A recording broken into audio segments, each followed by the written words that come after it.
வணக்கம் உறவுகளே, இன்னும் சற்று நேரத்திலே வாக்கு எண்ணிக்கை என்பது நடத்தப்பட இருக்கிறது. அதாவது காலை 8 மணி வாக்கிலே தபால் வாக்குகள் எண்ணப்பட இருக்கிறது. மொத்தமாக ஒரு 62 மையங்களில் தேர்தல் அதிகாரிகளுடைய பாதுகாப்பிலும் அதாவது வேட்பாளருடைய முகவர்கள் முன்னிலையும் வாக்கு எண்ணிக்கை என்பது எண்ணப்பட இருக்கிறது. கடந்த 23ஆம் தேதி ஒரே கட்டமாக தமிழ்நாடு முழுவதுமே சட்டமன்ற தேர்தல் வாக்குப்பதிவு என்பது நடத்தப்பட்டது. அந்த வாக்குப்பதிவுடைய முடிவுகள் இன்றைய தினம் காலை 8 மணி வாக்கிலே எண்ணப்பட இருக்கிறது. இந்த 8 மணி வாக்கிலே பார்த்தீங்கன்னா தமிழ்நாடு, அசாம், கேரளம், மேற்கு வங்கம், புதுச்சேரி ஆகிய 5 மாநிலங்களுக்குரிய வாக்கு எண்ணிக்கை என்பது காலை நடத்தப்பட இருக்கிறது. காலை 8 மணி வாக்கிலே தபால் வாக்குகள் எண்ணப்படுகிறது. இந்த 8 மணியிலிருந்து 8:30 மணி வரைக்கும் தபால் வாக்குகள் எண்ணப்படும். இந்த தபால் வாக்கிலே யார் முன்னிலை இருக்கிறார்கள்? அதிமுகவா, திமுகவா, நாம் தமிழர் கட்சியா அல்லது தமிழக வெற்றி கழகமா?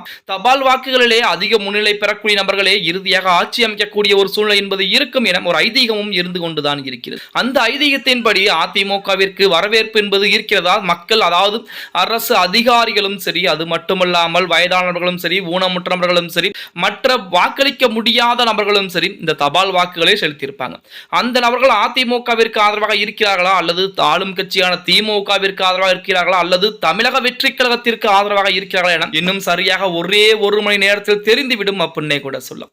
மறக்காமல் நம்ம சேனலை ஃபாலோ பண்ணிக்கங்க. அடுத்தடுத்த வீடியோக்கள் வருவதற்கு ரெடியாகி கொண்டே இருக்கிறது அப்படின்னு நான் சொல்லியாக. அதிமுக எத்தனை தொழில் வெற்றி பெற்றிருக்கிறது, அதிமுக ஆட்சி அமைக்குமா அமைக்காதா என அனைத்து விதமான தகவலையும் நமது சேனலில் நீங்கள் தெரிந்து கொள்ள முடியும். ஓகே கைஸ், வீடியோ பிடிச்சிருந்தா மறக்காம லைக் அண்ட் சப்ஸ்கிரைப் பண்ணிக்கங்க.